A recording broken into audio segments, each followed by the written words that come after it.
A convocação de eleições legislativas antecipadas, como agora acontece em Portugal, tem um fim essencialmente político, na reposição da legitimidade democrática na Assembleia da República e no Governo, através do voto popular. Elas resolvem as dúvidas políticas, éticas e comportamentais dos agentes políticos visados por imputações de violação dos princípios que os informam.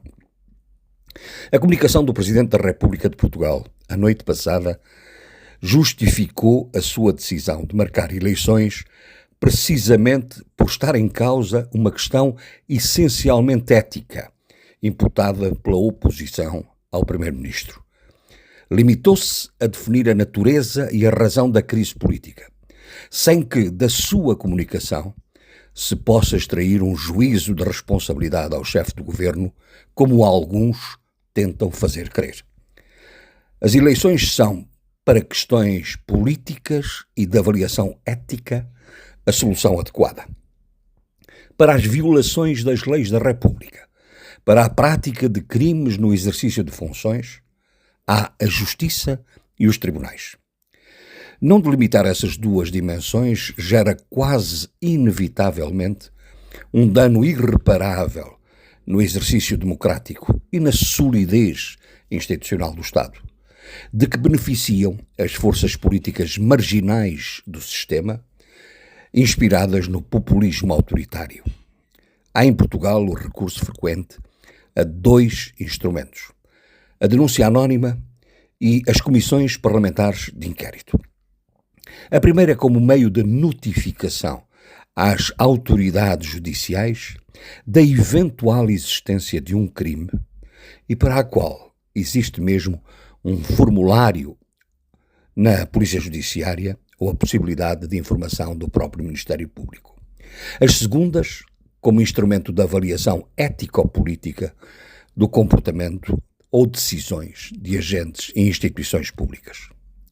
Sejamos claros, a denúncia anónima, que pretende proteger o denunciante de eventuais retaliações dos denunciados, salvaguardando o seu anonimato, é usada frequentemente como arma de luta política, como meio para afastar competidores. O método é simples. A seguir à denúncia anónima vem a notícia, deixada cair metodicamente num meio de comunicação ou numa rede social, para que o fogo da suspeição alastre na pradaria política. Em tempo de eleições autárquicas, por exemplo, é um verdadeiro fartote. Uma denúncia anónima não precisa de indiciar o que se denuncia. Deixa-se isso para a investigação. Por isso a denúncia anónima nas questões da política, e só nessas, friso, é perigosamente potenciadora de um vício democrático em que não se assume frontalmente o combate político. As comissões parlamentares de inquérito, relevantes como meio de escrutínio dos atos políticos e decisões das entidades públicas e políticas, correm o risco de resvalar para a judicialização do seu exercício, invadindo o terreno da justiça. A revisão do seu estatuto e do regimento da Assembleia pelos deputados tende a alargar os seus poderes e gerar uma espécie de investigação paralela, como tem dito o professor Rui Pereira, ilustre penalista e antigo ministro do PS. É o risco da hibridez da política e da justiça, praticada pelos agentes políticos, a que, por vezes, corresponde a judicialização da política.